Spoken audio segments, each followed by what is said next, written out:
Welcome to the Tech Egg. Don't get scrambled. Enjoy the video. In this video, I will explain how to replace a Honda CR-V door lock actuator.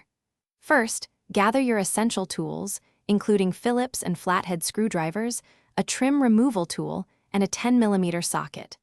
For safety, always disconnect the negative battery terminal before starting. Make sure you have the correct replacement door lock actuator for your specific Honda CR-V model. Next, you'll need to remove the door panel. Begin by locating and removing all screws, which are often hidden under small plastic covers or inside the door pull. Use a plastic trim removal tool to carefully pry around the edges of the door panel, releasing the clips. Once loose, gently lift the panel and disconnect any electrical connectors and the door handle cables. With the door panel off, you can now access the door lock actuator. Typically, it's secured by 3 screws. Remove these screws, then carefully detach the metal rods connected to the actuator and its electrical connector. Once disconnected, remove the old actuator.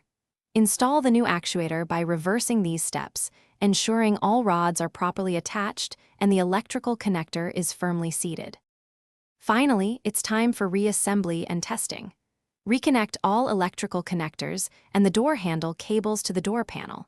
Carefully align the door panel with the door frame and firmly press it into place, ensuring all clips engage properly.